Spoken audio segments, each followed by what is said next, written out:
So what's up guys? At eto nga makikita nyo sa harap natin dito ang isa sa mga madali lang at napakagaan, sobrang gaan ng tablet na ito na. Eto nga pala yung AudoCube iPlay 60 Mini Pro. Nasa totoo lang guys, ang dami, sobrang dami niyang freebies dito. Meron tayo ditong tablet itself na binuksan ko na para ma-check na rin natin dito, which comes with the box guys ha. Eto na po yung box niya dito, lalagyan lang po natin dyan dito actually yung tablet. Para naman may silbi yung mga hawakan natin dito, yung mga hawakan natin. Para may silbi, lagyan natin dito. Yun, no? At guys, meron nga pala itong kasamang case. At itong case niya guys ay gawa sa silicone na pwede natin ditong, actually may cover siya dito para na sa ganon maprotektahan dito yung screen kapag hindi ginagamit na nagsaserve din nasa stand. Hindi lang yun, meron pa tayo ditong kasamang tempered glass na saktong-sakto dito at hindi ko pala install natin yan mamaya. At syempre guys, meron din itong keyboard na actually itong keyboard niya dito ay made of plastic and may pagka-steel sa likod. Na ang keyboard na ito ay pwede mong gamitin dito sa Android, Windows at iOS. Bluetooth keyboard siya kaya pwede natin ditong gamitin. Syempre, i-set aside muna natin mga previous niya kasi sobrang dami. At eto na nga guys, from the box, bubuksan natin dito at makikita natin dito ang AudoCube iPlay 60 Mini Pro. Etong variant pala na nakuha natin guys ay meron itong 256GB storage yan guys, storage. Na syempre, papakita ko na rin yung nasa box niya dito dahil sa actually, syempre may manual itong kasama. Meron din itong end-to-end Type-C na cable. At syempre yung kanyang charger dito na 20 watts. So far so good, maganda dito yung mga nakukuha natin mga accessories ngayon. Hindi nga pala kasama to Isa rin sa dahilan kung bakit ko nagustuhan nito kasi actually sobrang gaan niya. Tapos sobrang liit niya lang, nasa 8.4 inches siya display. Kaya naman sobrang gaan, actually pwede ka dito maglaro ng mga games. Tapos nagulat ako sa performance niya dahil sa pag-uusapan natin yan mamaya. Dito sa build niya syempre guys, sa back niya dito makikita natin dito ang kanyang 13 megapixel dito na camera. Na meron na rin siya ditong flash.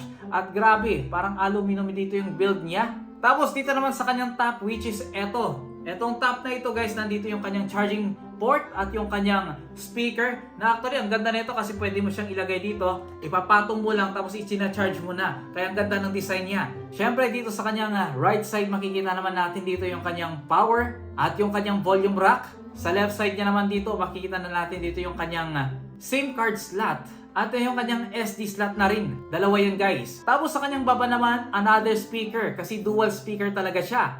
At magugulat kayo nasan yung mic hole niya. Actually, nandito lang sa gilid niya. Which is eto pag in-unbox natin. Sa front camera naman niya guys, meron itong 5 megapixel dito na front camera. Na actually, pwede na rin pero hindi siya ganun kaganda. Hindi talaga pang vlog ang tablet na ito. Sakto lang para lang may masabi tayo ditong camera niya. At syempre guys, nga pala sa mga gustong mag-order ng unit na to, mag-iwan tayo dito ng link dito sa description. Pwede nyong i-click yan.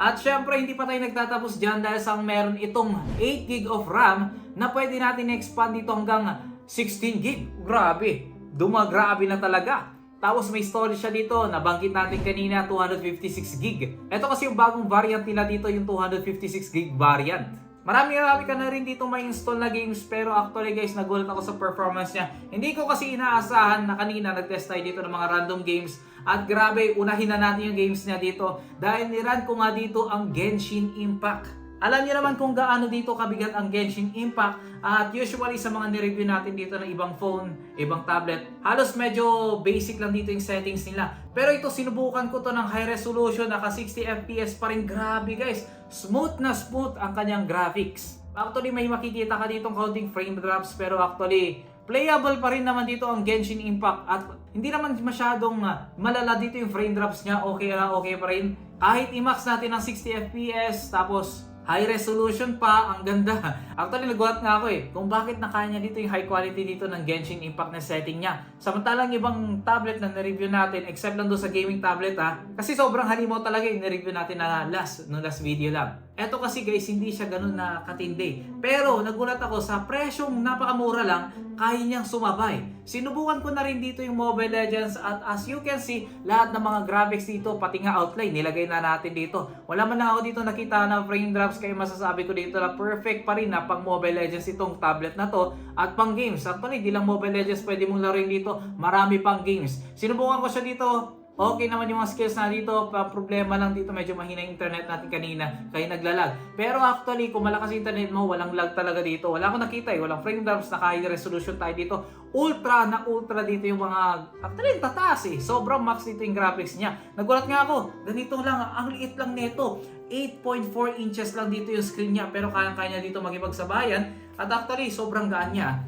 Tapos nagulat din ako sa battery niya, medyo mataas-taas na rin. Actually, nasa 6,000 plus yung battery niya, milliamp. To be exact, 6,050 milliamp. Yung kanyang resolution naman guys ay 1,200 by 1920p. Mas maluwag lang ng konti. Kaya actually, kaya niya ng games kasi running nga ito ng MediaTek G99. According sa box, sabi niya dito, tablet PC. So, ibig sabihin, magagamit nga natin itong keyboard, pero medyo weird lang, tingnan nyo. Lit kasi ng screen niya. Saktong-sakto ito kung gusto mo nang nalilitan ka sa mga cellphone, baka mas gusto mo mag-upgrade na mas malaki ng screen. Eto na po yun guys, 8.4 inches, pwede na. Actually, ang dami mga gagawa na dito Hindi masyadong overlarge dito yung screen niya. At ang maganda dito, hindi pa nakakangawit ditong hawakan. Eksakto lang, nakapaglaro pa nga ako kanina na hindi nangawit yung kamay ko. Kasi ibang tablet talaga, yung mga malalaking screen. Meron kasi tayo dito 12 inches na tablet. Tapos medyo nakakangawit siya, kaya bumili ako nito. Napatungan na yan. Kaya naman nakaganyan siya pag naglalaro ko nakaganon. Eto, wala ganito ko na binibitbit sa sobrang liit niya.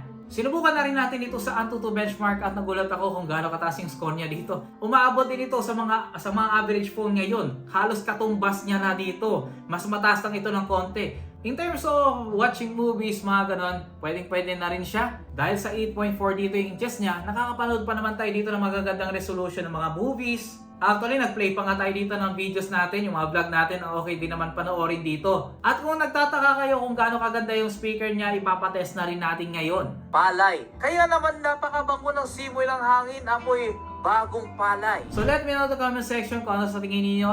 Okay ba dito yung speaker niya? Kindly comment down below.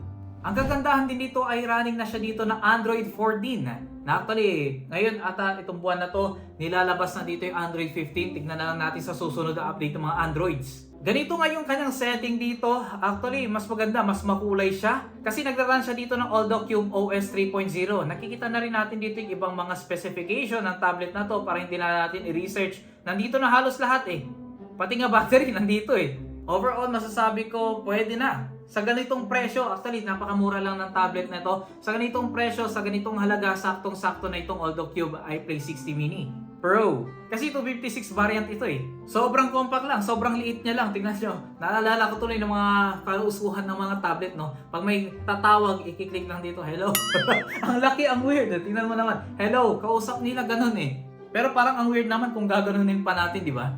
So, let me know in the comment section guys, what do you think of this device? Itong ganitong kaliit na tablet, comment lang below guys. So, syempre sa mga gusto na rin umorder ng ganitong tablet ay mag-iwan tayo dito ng link dito sa description below nang sa ganun makahabol na rin kayo. Kasi actually, babagsak pa dito yung presyo niya. Sa ngayon, medyo malaki-laki pa yung presyo niya pero magdi-decrease niya. Actually, mababa na nga yung presyo niya So, bantayin nyo na lang yung link natin dito nang sa ganun makahabol na rin kayo.